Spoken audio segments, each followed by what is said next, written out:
এককালের British আমলের গৌরব দক্ষিণ এশিয়ার আধুনিক পোল্ট্রি শিল্পের পথিকৃৎ নারায়ণগঞ্জের সরকারি কেন্দ্রীয় হাঁস প্রজনন খামারটি বর্তমানে ধুঁকছে চরম লোকবল সংকটে ও কর্তৃপক্ষের দীর্ঘদিনের অবহেলায়। প্রতিষ্ঠার প্রায় ৮৫ বছর ও স্বাধীনতার ৫৪ বছর পরেও এই উৎপাদনমুখী প্রতিষ্ঠানটি তার কাঙ্ক্ষিত সফলতা অর্জনে ব্যর্থ। দেশের হাঁস পালনে বিপ্লব আনার সম্ভাবনা জাগিয়ে রাখা এই কেন্দ্রীয় খামারে বর্তমানে চলছে ভয়াবহ জনবল সংকট। বিভিন্ন পদমর্যাদার ১৮টি পদের মধ্যে গত ৪ বছর ধরে ১১টি পদই শূন্য। মাত্র ৬ জন কর্মকর্তা ও একজন ড্রাইভার সহ মোট ৭ জনের কাঁধে ভর করে কোনো মতে জোড়াতালি দিয়ে চলছে দেশের সরকারি একটি গুরুত্বপূর্ণ প্রতিষ্ঠান।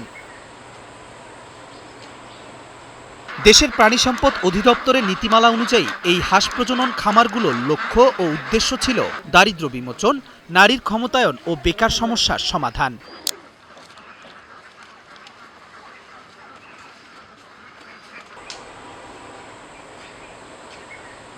অবশেষে কালের কণ্ঠের অনুসন্ধানে বেরিয়ে এসেছে কর্তৃপক্ষের অবহেলার নির্মম চিত্র।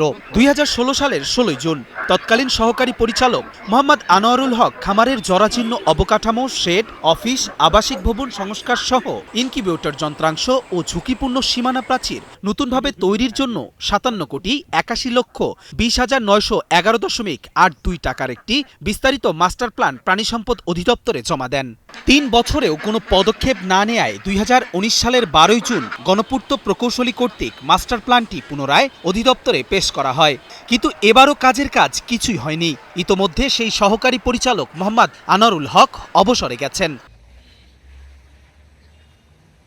দ্বিতীয় বিশ্বযুদ্ধের পর ১৯৪০ সালে বিশ্বব্যাপী খাদ্য সংকট মোকাবেলার অংশ হিসেবে ব্রিটিশ সরকার নারায়ণগঞ্জের শীতলক্ষ্যার পশ্চিম পারে ৮ একর জমিতে এই মুরগি প্রজনন খামারটি প্রতিষ্ঠা করেন। পরবর্তীতে এটি হাঁস প্রজনন খামারে রূপান্তরিত হয়। Poultry development officer doctor Mosammat Ayesha Sultana জানান, বর্তমানে ১৩টি শেডে মোট ৩,০০০ উন্নত জাতের প্রাপ্তবয়স্ক স্ত্রী হাঁস এবং ৬০০ উন্নত জাতের পুরুষ হাঁস রাখা হয়েছে। প্রতি মাসে ৪টি হ্যাচারি থেকে প্রায় ২২,০০০ একদিন বয়সী বাচ্চা হাঁস খামারিদের মাঝে বিতরণ করা হচ্ছে। তবে লোকবলের অভাবে উৎপাদন বাড়ানো সম্ভব হচ্ছে না জানান এ কর্মকর্তা। জীবনের সব আয়োজন এখানে একসাথে।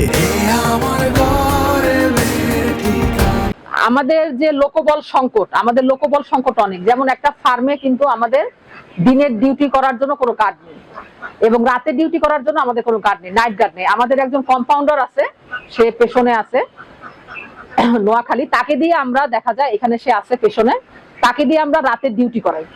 মানে আমাদের যে ফার্মারদের চাহিদা, খামারিদের যে চাহিদা বাচ্চার, তার জন্য কিন্তু আমরা আরো লেয়ার হাঁস পালতে চাই। এখন আরো লেয়ার হাঁস পালতে হলে আমাদের কিন্তু শেড সংখ্যা বাড়াতে হবে। পরিসংখ্যান বলছে ২০২৪-২৫ অর্থ বছরে নারায়ণগঞ্জ কেন্দ্রীয় খামার থেকে ২,৫৭,৯৫০টি একদিন বয়সী হাঁসের বাচ্চা বিতরণ করা হয়েছে। খুলনা, নওগাঁ ও সোনাগাছি আঞ্চলিক খামার থেকে বিতরণের সংখ্যা ৪,৯০,৩৫২। খামারের উপপরিচালক এবিএম সালাউদ্দিন জানান, শূন্য পদগুলোর মধ্যে রয়েছে উপসহকারী প্রাণী সম্পদ কর্মকর্তা ১ জন, ইলেকট্রিশিয়ান ১ জন, হ্যাচারি অ্যাটেন্ডেন্ট ২ জন, পোল্ট্রি অ্যাটেন্ডেন্ট ২ জন, ডাক অ্যাটেন্ডেন্ট ২ জন, পরিচ্ছন্নতা কর্মী ১ জন ও নিরাপত্তা প্রহরী ২ জন সহ মোট ১১টি অনুমোদিত পদ। ১৮টি স্যাংশনড পোস্ট আছে, তার মধ্যে বর্তমানে শূন্য আছে ১১টি পোস্ট এবং এটা প্রায় ৪ বছর ধরে এই পদগুলো শূন্য। তো ১৮ জনের মধ্যে ১১টা শূন্য পদ আমি মাত্র ৭ জনকে পাচ্ছি আমার এই খামারে কাজ করার জন্য। এবং আরো মজার বিষয় সেটা হলো যে নিরাপত্তা প্রহরী, আমার এটা প্রায় ৮ একর জমির উপর অবস্থিত এই খামারটি। তো এখানে নিরাপত্তা প্রহরীর ২টা স্যাংশন পদ আছে, কিন্তু বর্তমানে একজনকে আমি পাচ্ছি না নিরাপত্তা প্রহরী হিসাবে। এবং আমি আশা করতেছি অল্প কিছুদিনের মধ্যেই আমরা এই আউটসোর্সিং থেকে কয়েকজন কর্মচারী পাবো বলে আমি আশা করি।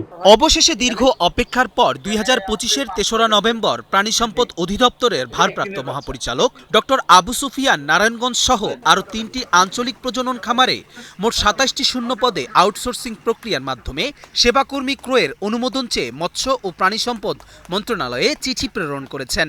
তবে নারায়ণগঞ্জ কেন্দ্রীয় খামারে 11টি শূন্য পদের বিপরীতে মাত্র 9টি পূরণের অনুমোদন চাওয়া হয়েছে। বাকি 2টি পদের অনুমোদন ও পুরো প্রক্রিয়াটি কখন বাস্তবায়িত হবে তা এখন সময়ের দাবি।